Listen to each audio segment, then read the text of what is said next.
Welcome to the VO2 Lounge podcast, a podcast dedicated to understanding the science of athletic performance. In this episode, we will be learning about the impacts of sleep on physical performance, mental performance, injury risk and recovery, and its effect on mental health in athletes. Of course, this can be extrapolated to non-athletes, so stick around even if you simply want to learn about sleep and its effects on the human body. There's no getting around it. Anecdotally, people will say that they can function on low amounts of sleep, as low as 4 or 5 hours, but it simply is not the case. You need to prioritize sleep as it will affect essentially every negative outcome you can think of, from all-cause mortality to mental state and weight gain. Simply look at it this way. If evolution has made it so that we spend 1/3 of our life doing something that renders us utterly useless for that period of time, there clearly must be some sort of benefit to it. I mean, what is our role in this world? Evolution wants us to survive to the point we can reproduce, and then we're useless, essentially. So, if we are unable to eat, hunt, gather, reproduce, or even simply evade predators, then you would have thought evolution would have eliminated sleep if it could. I've done an episode in the past detailing the specifics of sleep and its architecture, but as a high-level summary of that episode, let's simply go over some key points. So sleep stages. There are 5 stages of sleep, 4 of which are non-REM and 1 which is REM. 3 and 4, as in stages 3 and 4 of non-REM sleep, are the deep levels of sleep.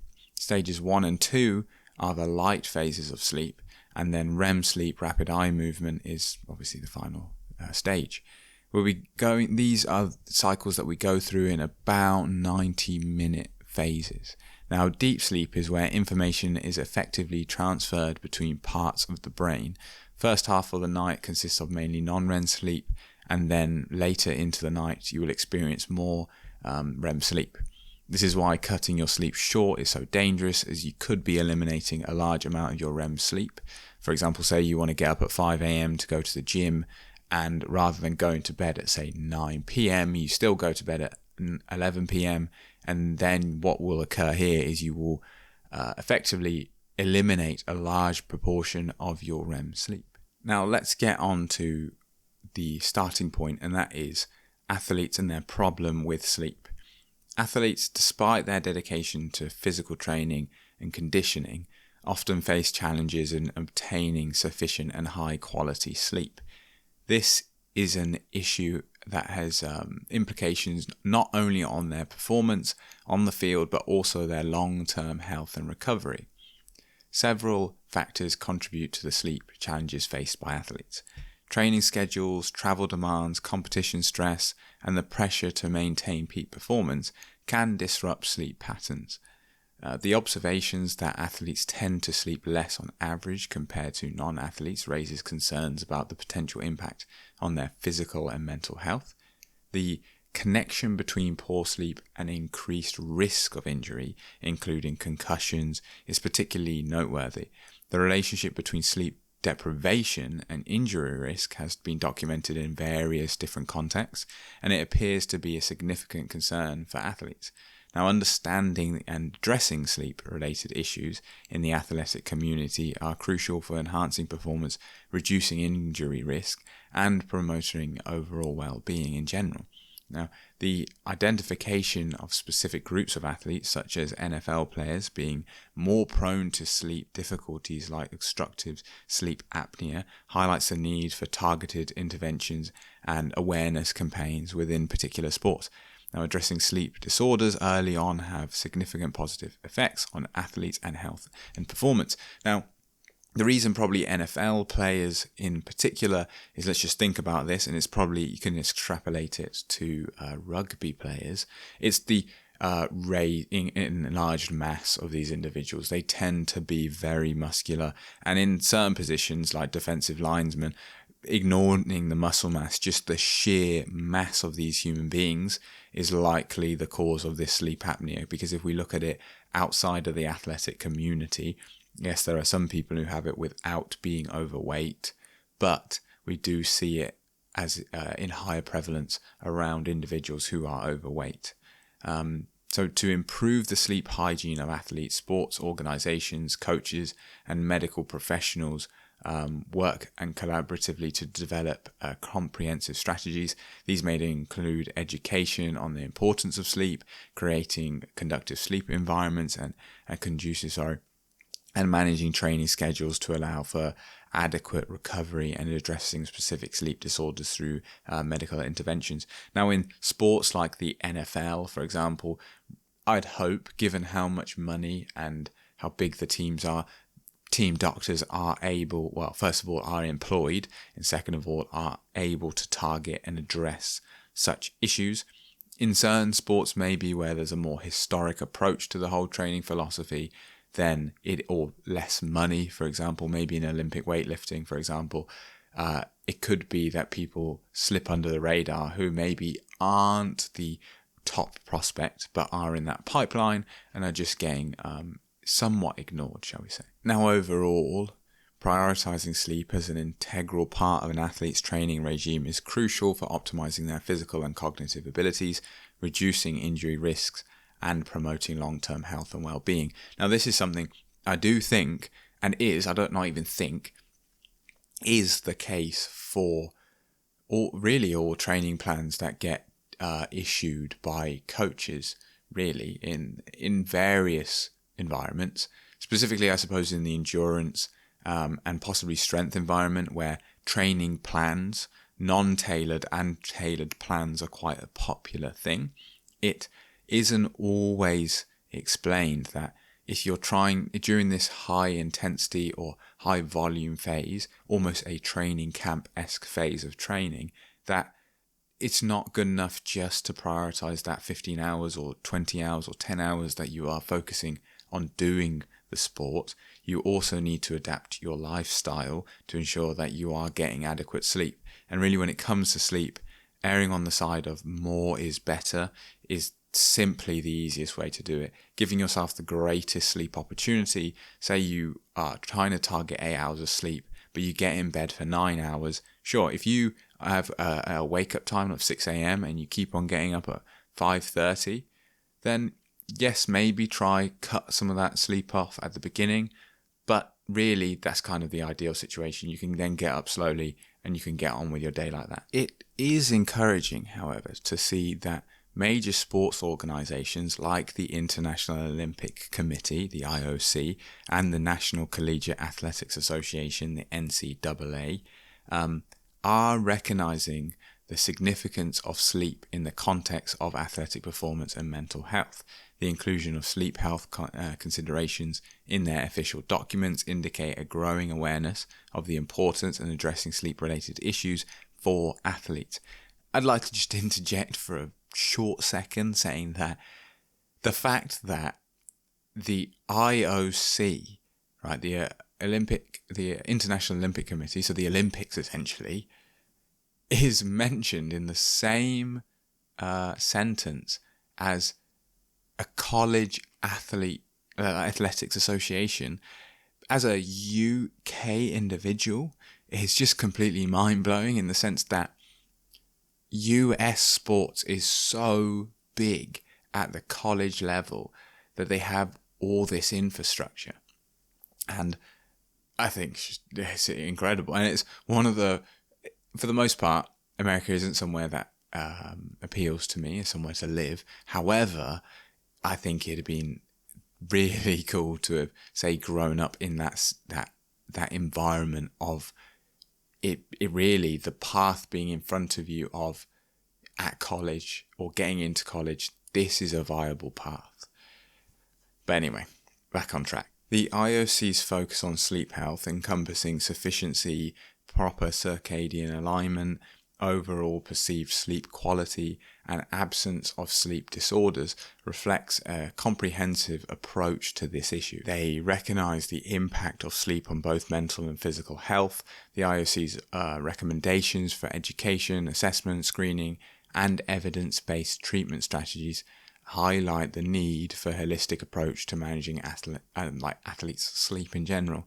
Now, the NCAA's efforts to address sleep health in collegiate students through their published mental health and best practice and official position statement are really in line with the IOC. The recommendations provided, such as incorporating sleep screening into pre-participation exams, conducting annual surveys on time demand, and providing evidence-based sleep education for athletes and coaches, demonstrate a commitment to fostering a sleep-promoting environment within the collegiate sports programs, which you could probably argue that in the past, some of the stories you hear about athletes going through various systems, sometimes the coaches can really be pigeonholed into, or they got the blinkers on of focusing on the athlete's performance in the environment that they are within when they have access to them,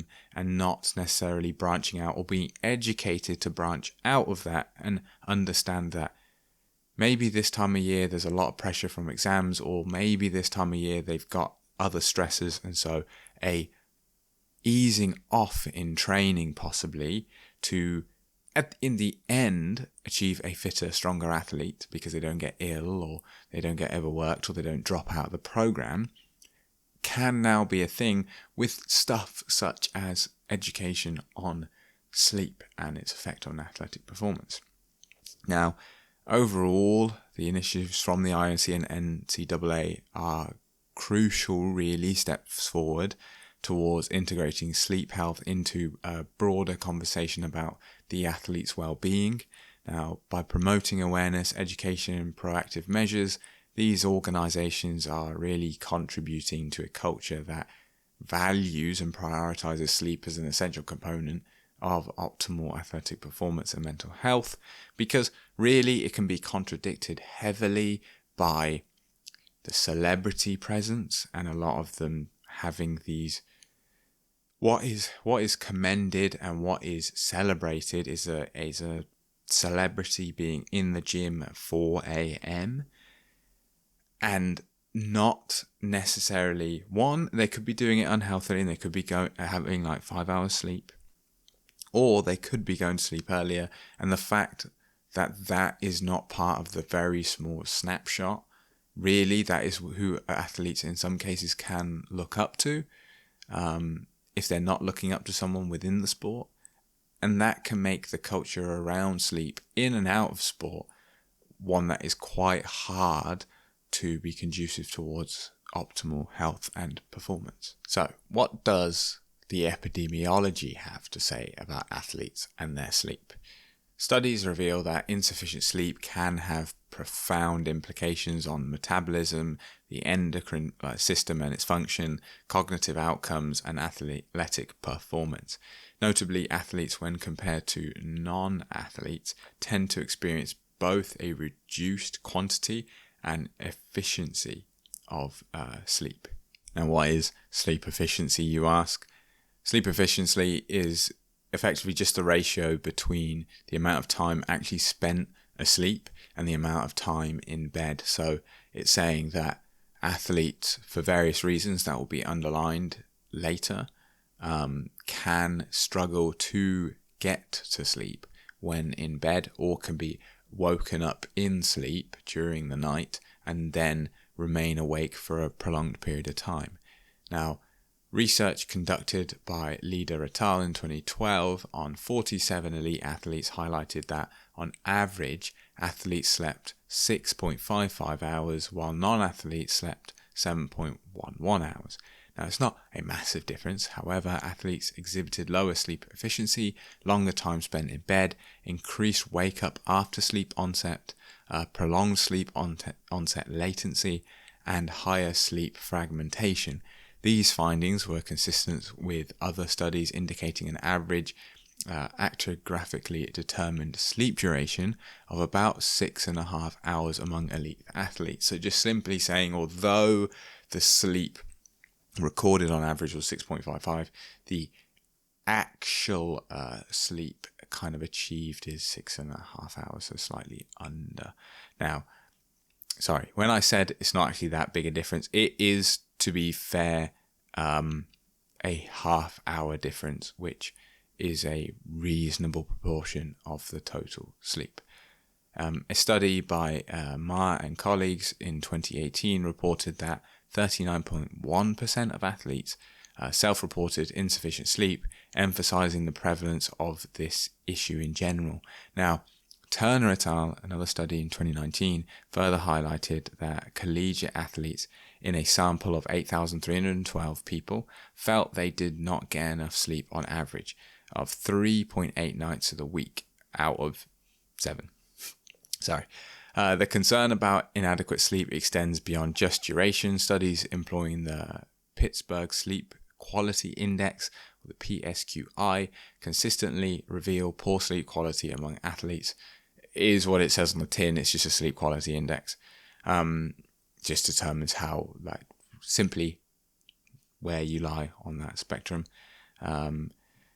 This name may get a little wrong, but Hoshikawa et al. In 2018 found that 28% of 817 Japanese elite athletes exhibited poor sleep quality, and Ma et al. In 2018 reported 42.2% experiencing poor sleep quality using the same Pittsburgh Sleep Quality Index.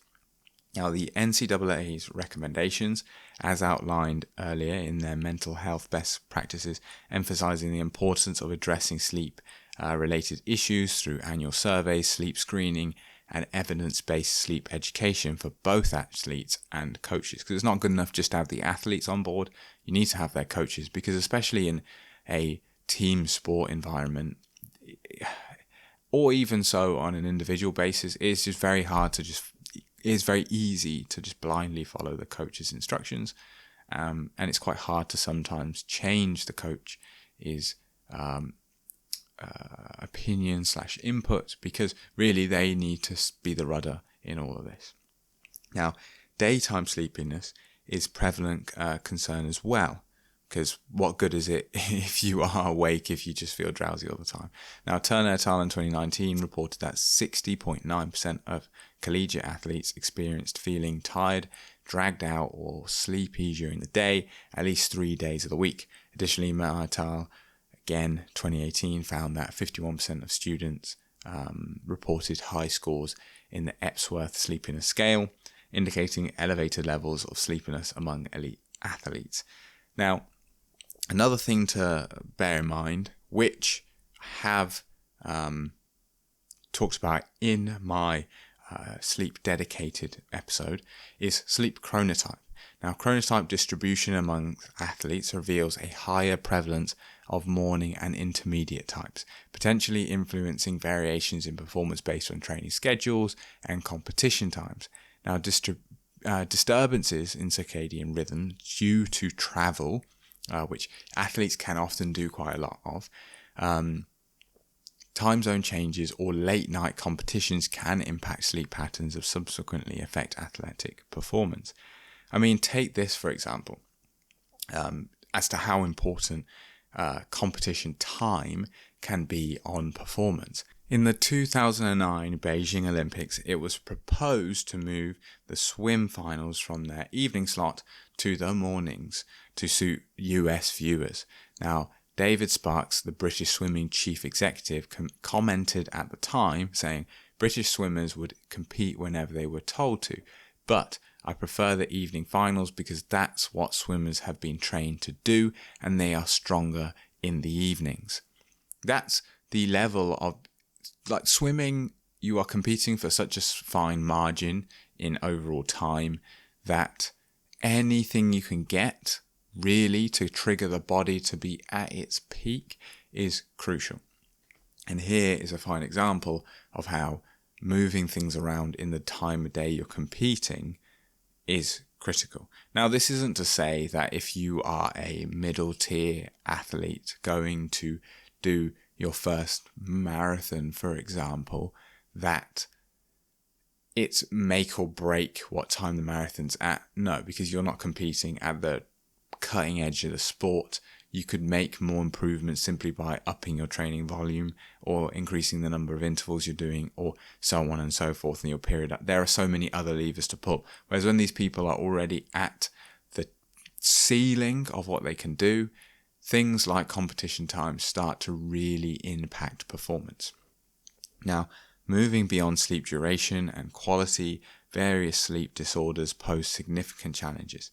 Insomnia, often influenced by the demands and stresses of elite sports, has a reported prevalence ranging from 13 to 70% among athletes. Sleep apnea, particularly prevalent in strength and high contact sports, pose unique challenges due to the physical characteristics associated with these sports. That is what I mentioned earlier. It's that in any of these usually contact sports, you tend to be a large human being. Obviously, things like mixed martial arts, because there's weight categories, you may not suffer in the lower weight categories, although I'm curious what the case is for someone who is, say, 10 kilos heavier than what their say, hypertrophically enhanced state would be, whether they suffer from sleep apnea. But restless leg syndrome, or RLS, and periodic limb movements, PLMs, are relatively common among elite athletes, with the prevalence rates varying across different sports.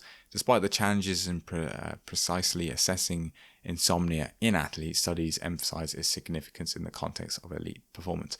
I'm assuming restless leg syndrome, I guess endurance sports maybe could be sort of vulnerable to this more, just because the level of use of the lower body for their sports. I'm not 100% certain, but this is definitely something I've heard of a few times in the past. So how does sleep affect athletic performance / physical performance, which is probably the main bit that people are interested in directly? Although we've already mentioned it, let's get into some kind of specifics. But the adverse effects of sleep restriction on athletic performance have been extensively documented, encompassing cardiorespiratory, psychomotor aspects, notably studies such as the one conducted by Mogan in 1991 revealed heightened physiological demands during submaximal efforts following sleep restriction. Participants exhibited increased heart rates, altered ventilation, and elevated lactate accumulation, ultimately leading to quicker exhaustion compared to baseline nights. Now, this is basically the key, most integral factors of any endurance sport, and really most team sports. You could be doing a 200-meter race, a 400-meter race, a 200-kilometer race that's running or riding. You could be doing swimming, rowing. You could be playing football. You could be playing rugby. You could be in the NFL. Really, anything that requires prolonged exercise where the body is at a submaximal effort for an extended period of time, for anything more than minutes, really, like less than that. This is going to be crucial, especially these elevated lactate levels, even for the shorter duration sports. Now, the impact extends to anaerobic power, with various studies demonstrating reductions in average and maximum power among cyclists and football players. The underlying reasons for decreased exercise resistance included alterations in aerobic pathways, changes in perceived effort, and the onset of neuromuscular fatigue. So even weightlifters really are going to be affected. Anyone doing a sport or any kind of physical exertion is going to be negatively impacted by even one night's poor sleep. Now, sleep deprivation also affects the recovery of muscle glycogen, as evidenced by a study showing inadequate replenishment within 24 hours after 30-hour sleep deprivation compared to 8-hour sleep opportunity. This compromised glycogen concentration may hinder athletes' ability to compete for extended periods, leading to reduced muscle function and stamina. I mean, this can be next time you're watching, say, a Grand Tour, if you're that way inclined, or even a marathon race or anything. But Grand Tours are the kind of really the best example of this, where someone could one day have a great performance or be performing really well, and then just one day really just fall short of the mark. And that clearly, when these people are depleting themselves, these athletes are really emptying their glycogen storage, and then the next day need to compete again. It's going to be critical that they have a restful and adequate amount of sleep the night before the next event to ensure that they are able to do the amount of work the next day. Really, a poor night's sleep is going to hinder that. Now, disturbances in autonomic nervous system characterized by the increased sympathetic activity and decreased parasympathetic activity following sleep deprivation raises concerns about the potential development of overtraining in athletes. While some studies suggest that minimal impacts on cardiorespiratory variables during exercise, variations in findings may stem from differences in study protocols and exercise modes. Now, despite reducing running distance, studies found no significant effects on cardiorespiratory or thermoregulatory functions in athletes following sleep deprivation. This may be attributed to influences in perceived effort during the final stages of prolonged high-intensity exercises after sleep deprivation. And we've touched on this already in this previous part because recovery is so critical and so intertwined with athletic performance that we couldn't help but mention it. But now let's look at the effects of injury risk and recovery as a result of poor sleep or sleep in general. Now, the prevalence of concussions in competitive sports, with an estimated 3.8 million occurrences in the US alone, underlines the concerning issue exacerbated by under-reporting. Now, because it's simply, you think, how many concussions? If you've played a contact sport, you know yourself how many concussions probably go unreported. You may have even experienced one yourself to a mild degree where you're not unconscious. That can still be a concussion and played on. I know in the past there are times when I've probably suffered from it to some extent. It's not knocked me unconscious. I've felt fine on the field, and then 48 hours in some cases later, you start to feel that maybe not everything is as it should be, but nothing happens as a result. You don't report it, you carry on with your life, and that's why these 3.8 million occurrences in the US are likely far higher. Now, approximately 50% of concussions go unreported, and 1 million student athletes report multiple concussions within a year. Now, team sports pose a higher risk of concussion, and significant number of athletes indicate their coaches are unaware of their concussion symptoms. I mean, as I've mentioned already, it's quite easy for them to get swept under the carpet, or if people in their developmentary phase are doing trials and are going to various teams or different environments where they're training, maybe they get a concussion there, go back to their actual team they play for week in, week out, and the team's not aware of it. Now, sleep emerges as a potential risk factor for concussions. A study involving NCAA athletes found that clinically moderate to severe insomnia and excessive daytime sleepiness were predictors of incident concussions, now outperforming more traditional risk factors that you would associate with concussion. Now, post-concussion sleep disturbances include daytime sleepiness and insomnia, contribute to the prolonged recovery and exacerbated comorbid features of depression, fatigue, and pain. Now, a crucial aspect of concussion management is the return to baseline cognition and symptom reporting. Athletes with fewer than 7 hours of sleep before testing perform worse, emphasizing the need for valid neurocognitive baseline tests.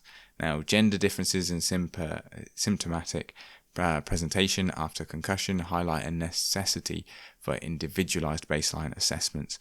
So basically a player-to-player baseline test. Now, concussion, regardless of how severe it is, requires careful monitoring due to its impacts on the brain. Continued poor sleep symptoms followed by concussion reliability predict prolonged recovery. And adolescents reporting greater sleep disturbances during recovery perform worse on neurocognitive testing. It's all somewhat quite obvious that people are, for whatever reason, will be more susceptible to a concussion if they're having poor sleep. And then the recovery is going to be usually hindered by this concussion. Maybe they feel nauseous, maybe they feel depressed, and it drags out this recovery phase because they simply aren't getting now even less sleep than they were before. Now, insufficient sleep also emerges as a risk factor for injuries in athletes. Adolescents sleeping less than 8.1 hours, don't know why it puts 8.1 rather than just 8, but in general, 8.1 hours nightly are more likely to experience injuries, with cumulative effects of years of sleep debt potentially influencing injury outcomes. Now, bi-directional relationship between nutrition and sleep further complicates the picture, with implications for both recovery and injury prevention. Adolescents sleeping less than 8 hours per night are more prone to injuries, indicating a connection between sleep duration and injury risk. Poor sleep and nutrition may combine to impact injury mechanisms in athletes, highlighting the need for comprehensive exploration. Now, why the 8 hours? I suppose I don't need to answer that, but it is generally just put forward that 8 hours for an adult specifically, this does actually vary depending where you are. One, in your developmental phase, whether you're a child still, whether you're a young adult, whether you're in your teens, whether you're in your 20s, and your training status. How much training do you do? And really, if the world was perfect, or we didn't work, or so on and so forth, every day you'd wake up without an alarm, you'd go to bed at the same time, whatever time you deem respectable, whether you're someone who feels tired and ready to go to bed at 8 p.m, whether it's 10 p.m, 11, 12, so on and so forth, and then you just wake up naturally. You'd have no alarm, and you'd allow your body to do what it needs to do. But unfortunately, the way of the world and the way we're trying to juggle many things, less the case for athletes who are professional and aren't maybe tied to a wake-up time. But as we can see, other things can clearly affect sleep. What about cognition? Because really, in a team environment, cognition can be incredibly important.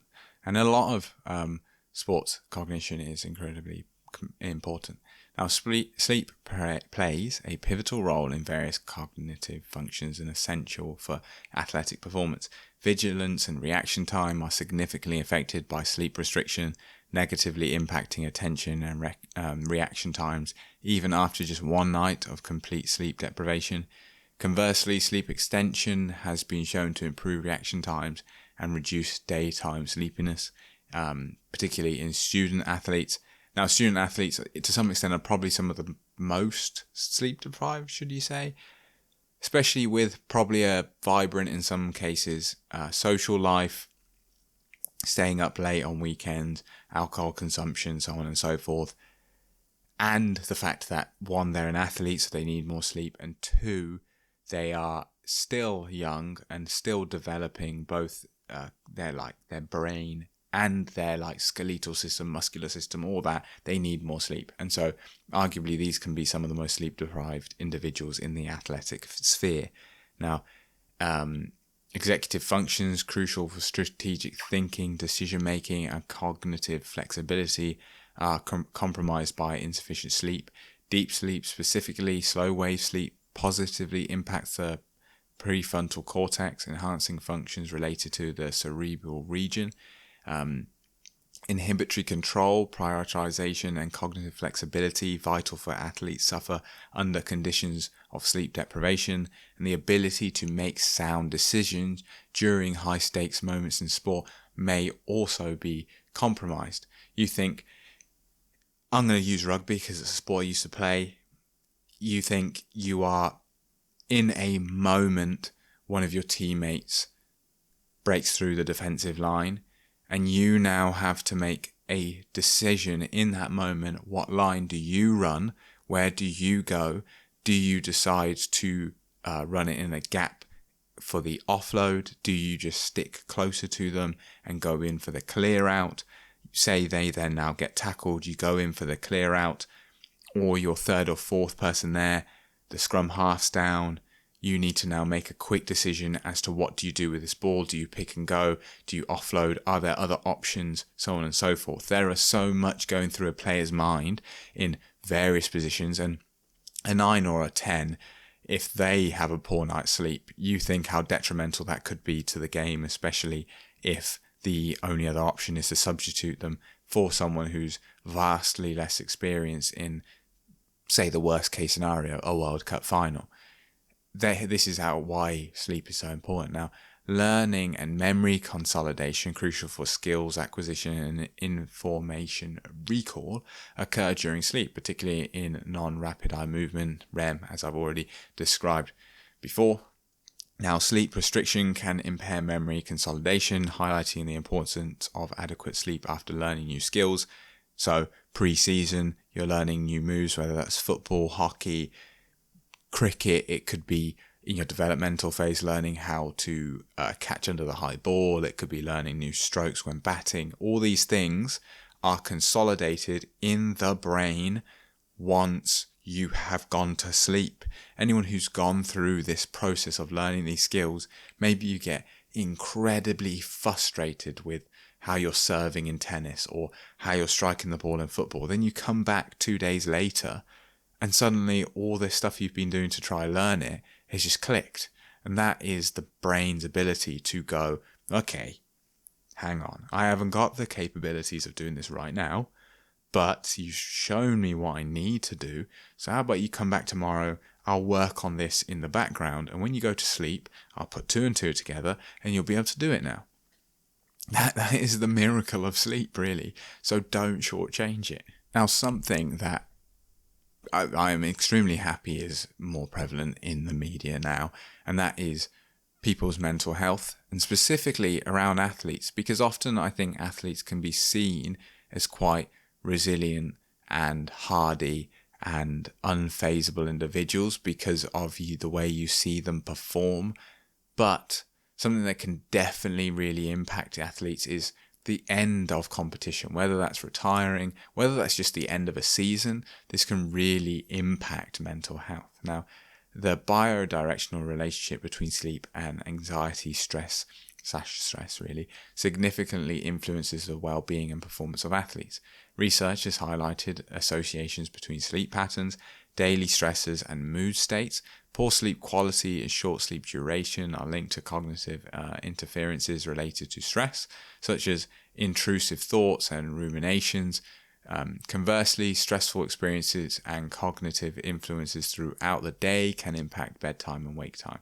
Now, I am someone who definitely struggles with rumination from time to time. I've never put it down as a mental health issue in the sense that it's never got to the point where it's like, I need tools to manage this outside, like pharmacological tools, for example, or another person, like a therapist, for example. Over the years, have found that often if I've got a lot of different things going, I can ruminate a lot, and things like notepads just to write stuff down and just put scribbles down has helped me a lot. But what I'm bringing this up for is that it drastically impacts sleep onset and sleep quality. It's almost like I've become quite good at getting to sleep regardless of what's going on. But if I go to bed ruminating, it's almost like my mind continues to ruminate and I suffer with poor sleep and a lot of daytime drowsiness. Now, the prevalence of anxiety symptoms in adult athletes ranges from 7 to 26%, with higher rates reported among student athletes reaching up to 37%. I think this is somewhat understandable. As a student, you haven't necessarily a lot of the time experienced the world and how things are outside of your sport to some extent. Your sport can be the be all and end all. You've also got the fact that you've got education still going on, which can seem extremely daunting because of how it can affect your life in the future, and your brain's still developing. So it's no surprise really that student athletes are going to be experiencing a heightened amount of this stress. Now, anxiety is identified as a primary factor affecting athletes' sleep, leading to disturbances such as nighttime awakings and lower sleep quality before competitions. The new sleep environment common for athletes can exacerbate anxiety, negatively impacting both sleep and subsequent performances. That's why having some kind of small techniques, for example, I always sleep with an eye mask for two reasons. One, the UK, the summers, quite long days, and sometimes I can be going to bed and it's still light. I don't have blackout curtains. But also what it does for me is when I go somewhere new and I have this sleep mask on, it's almost like I put it on and my brain goes, it's time to go to bed. And it just gives you that comfort in environments that are not necessarily the most comfortable. Now, athletes experiencing consistent sleep insufficiency are more prone to heightened anxiety levels, making it challenging to cope with environmental challenges and stresses. Adequate sleep becomes crucial for athletes to effectively manage stress and optimize their performance, and further studies are needed to better understand the biodirectional relationship and develop tailored strategies to enhance the well-being of and the performance of athletes. So as we come to the end, really, of this episode, what can we do or what can be done to improve sleep within athletes? Now, promoting a culture of healthy sleep in athletes is crucial but challenging given societal attitudes, as I mentioned before, that valorize tolerating insufficient sleep as a sign of mental strength. This perception, often regarded as a badge of honor, can influence young elite athletes striving for peak performance. To counter this, teams can play a pivotal role in promoting healthy sleep as a performance enhancer. It involves recognizing that sleep is essential for athletic performance and recovery, debunking the notion that sufficient sleep should induce guilt. Though some high-profile athletes have begun emphasizing the importance of sleep, it's not yet the norm, and sleep isn't consistently prioritized among elite athletes and professional team sports. Now, it's moved on a little bit, and I would say it is becoming more and more prevalent, especially with things like YouTube, where you've got so many athletes now with a voice out to the world. People are more aware of the importance of sleep now than they were, say, 3, 4, 5, even 10 years ago. Now, systematically screening for sleep problems is essential to grasp the extent of issues, identifying areas for improvement, and pinpoint individuals at risk. Ideally, teams should conduct sleep assessments at the beginning of the season and follow up with prospective evaluations. Challenges including integrating sleep assessment into existing programs, deciding on appropriate tools, conducting assessments at multiple time points, and developing collaborative relationships with sleep providers is important, really. Now, validated sleep questionnaires such as the Athletic Sleep Screening Questionnaire and the Athletic Sleep Behavioral Questionnaire can be valuable tools to aid this process and provide a baseline as to what sort of questions you should be asking and how to react to the questions. Now, addressing sleep disorders among elite athletes requires tailored screening, considering that different athletes may be susceptible to specific sleep disorders based on their sport. Now, sports medicine teams should educate and diagnosing and treating sleep disorders with a focus on referring to sleep specialists when necessary. Now, education about sleep disorders should be extended to both athletes and staff. Sports medicine specialities should not only provide treatment for sleep disorders, but also actively promote good sleep behavior and positive effects on athletic and academic performance. So, really, we know how crucial it is, but when sleep disorders are identified, evidence-based treatments such as positive airway pressure therapy, or CPAP basically, oral appliances for sleep apnea, and cognitive behavioral therapy for insomnia should be applied. However, the unique challenges in athletes where some treatments may impact performance and fall under banned substances need to be considered. That is why it's so important to have lots of knowledgeable people working together. You need the sleep professionals, you need the medical professionals, you need the people, the team leaders and the managers to put forward these ideas in the first place and create this environment. But then you also need people who really know their substances and know what's banned and what isn't, or really anyone can do that, but just having people involved in that review is important. You can see how you could quite easily end up on a banned substance by accident, which has no possibly performance enhancing effects, but outside of very strict monitoring could either one violate the spirit of sport, as I think they call it, or it could be deemed a health risk competing on it, but no performance improvement. Meaning saying that you can get a therapeutic exemption, but knowing people that know how to go through that process also important. Now, understanding the complex relationship between training loads, timing, intensity, sleep, and performance is essential. Efficient training that prioritizes recovery over merely increasing load is preferable. Now, striking a balance between training intensity, recovery, and sleep is crucial to prevent injury risks associated with insufficient sleep. Before ending this episode, I'd like to make a special mention to the paper that I predominantly based this episode from. That is Sleep and Athletic Performance, Impacts on Physical Performance, Mental Performance, Injury Risk and Recovery, and Mental Health, written by Jonathan Charest and Michael A. Gardner. I'll leave a link to that paper below in a free access format from PubMed. So what do you think? Are you someone guilty of poor sleep, or is your sleep already pretty dialed? Do you even know someone who shortchanges sleep for the sake of an extra Netflix episode, or even struggles with sleep due to evening races or late team training sessions? For more content like this, explore my previous episodes and consider following, rating, and sharing the podcast wherever you get your podcasts from. Share your thoughts or suggest future topics at the vo2lounge@gmail.com or the VO2 Lounge Discord server. Links all down below. Thank you for tuning in, and until next time, it's goodbye.